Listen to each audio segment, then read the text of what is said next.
ఇప్పుడు తెలంగాణ ఇచ్చింది సోనియా గాంధీ కదా, మరి మీకు ఎందుకు వేయాలి ఓట్లు పబ్లిక్? కర్ణుడి సాగుకి ఎన్ని కారణాలు, మా ఓటమికి అన్ని కారణాలు. మా నాయకత్వం సమిష్టిగా పోరాటం చేయకపోవడం, తెలంగాణ ఇచ్చిన హైకమాండ్ దాన్ని కరెక్ట్గా ఆ ఫ్రూట్ను తీసి ఇచ్చేటువంటి పరిస్థితి లోపల స్ట్రాటజీ ప్లే చేయకపోవడం.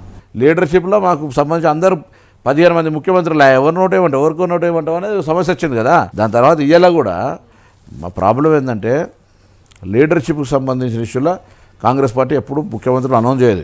కానీ ఆయన 107 కాన్సెన్సులు తిరగగలిగిన మా దాంట్లో ముఖ్యమంత్రి కావాలనుకుంటాడు, వాళ్ళ కాన్సెన్స్ ఇచ్చిపెట్టి తిరగాలి కదా, మిగతా ఫైనాన్షియల్గానో మిగతా అన్ని ఏర్పాట్లు చూసుకోవాలి కదా. అది ఇప్పటికైనా కావాలని కోరుకుంటారు ప్రతి కార్యకర్త. రాష్ట్రం మొత్తం ఏం కోరుకుంటారు మాకు తెలుసా?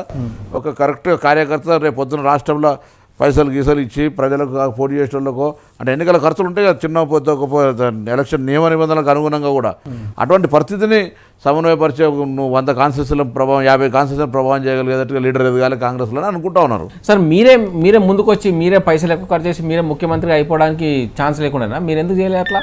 నేను మిడిల్ క్లాస్ ఫ్యామిలీ, మళ్ళీ మిడిల్ క్లాస్ చెప్తే వినా మొత్తం రాజకీయంగా నాకు రాష్ట్ర రాజకీయాల్లో నేను ఏదో నాయకుడిని కావాలని ఆశ నాకు లేదు.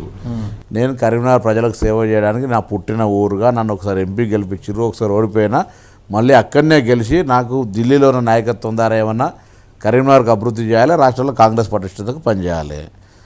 చాలామంది ఇప్పటికే దాని లోపల మా దగ్గర ఆశావాహులు ఉన్నారు, వాళ్ళని కోరుతాం పార్టీ సమావేశాల లోపల అందరు కలిసి అవకాశం ఎవరికి వచ్చినా చేసుకోండి, కానీ ముందు మనం అందరం కూడా పార్టీ కార్యకర్తలకు ధైర్యం ఇవ్వాలని చెప్తున్నా. ఆ సమన్వయపరచడానికి వీలైనంత వరకు ఒక పార్టీ ఉపాధ్యక్షునిగా నా బాధ్యత నిర్వహించే ప్రయత్నం చేస్తున్నా. అటువంటి వాళ్ళు ఓలోలు అవుతున్నారో వాళ్ళందరూ కొద్దిగా ఎక్కువ ముందుకు రమ్మని కూడా కోరుతున్నారు.